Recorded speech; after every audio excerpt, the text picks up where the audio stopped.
Республикасы мемлекеттік қызмет істері агенттігінің Астана қаласы бойынша департаменті елге қызмет ақпараттық жобасының кезекті шығарылымын бастайды. Жоба мақсаты мемлекеттік қызметтің жай-күйі, мемлекеттік көрсетілетін қызметтер және олардың алудың тәртібі, мемлекеттік қызмет туралы заңнама талаптарын, мемлекеттік қызметшілердің әдеп нормаларын сақтау мәселелері бойынша халықты ақпараттандырып, қызмет барысымен таныстыру болып табылады. Бүгінгі эфирдің қонағы мемлекеттік қызмет көрсету басқармасының басшысы Аманбаева Гүлзада Сәкеновна. Қош келдіңіздер. Гүлзада Сәкеновна, мемлекеттік кірістер органдары қанша мемлекеттік қызмет көрсетеді? Бірінші шақырғаныңызға рахмет. Біздің жүйе кірістер комитеті 42 қызмет түрін ұсынады. Оның бүгінгі күнгі 42-нің 9-ын комитет атқарады, 20-сын біз департаменттің бойынша атқарады, 10-шы ол біздің аудандық райондар атқарады. Мемлекеттік кірістер органдары биылғы жылы көрсеткен мемлекеттік қызметтердің саны қанша? Бүгінгі күнге 24 жылдың 8 айды қорытындылап келсек, біз 1,4 миллиондай қызмет атқардық. Оның нақтылап келсек, ол 1,445,000. Оның 99% электронды түрде, 0,8% 9,000-ы ол қағаз түрінде атқарылды. Жалпы екі дүниеге бөлсек, салықтық кедендік, онда көбі 95% салықтық түрде өтеді. Жақсы.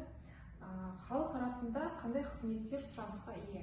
Ең көп сұранысқа ие қызмет ол салықтық есептік. Бізге жүйеге жатылады, ол салықтық есептік бүгінгі күнгі 1 миллионнан асты. Оның 2% қағаз түрінде берілді, басқасы электронды түрінде берілді. Айтыңызшы, халықтан қандай салықтар мен төлемдерді қайтаруға өтініштер көп деп түседі? Ең көп келетін қате төленген баж, оны біздің салық кодексінің 108-ші кодексына байланысты, 108 статьясына байланысты рәсімделеді.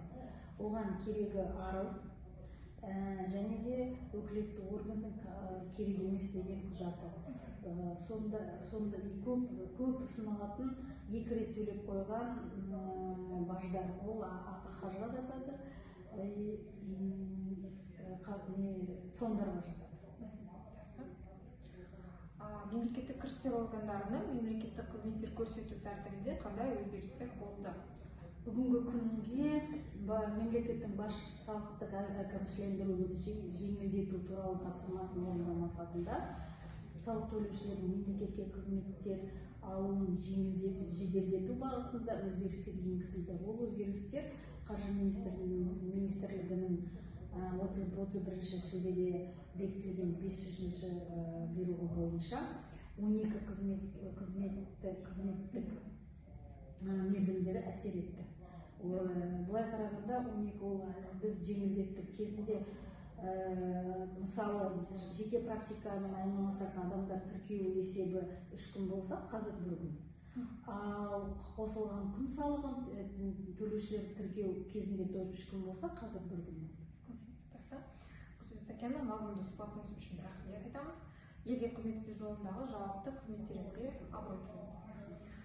Құрметті көрермендер, осымен бүгінгі шығарылымымыз аяқталды. Егер сұхбатқа қатысты сауалдарыңыз болса, пікірге қалдыруларыңызға немесе мемлекеттік қызмет көрсетуге байланысты ұсыныстарыңызды департаменттің ресми парақшалары арқылы жазсаңыздар болады. Департамент кері байланыс үшін әрдайым ашық. Келесіде кездескенше сау болыңыздар.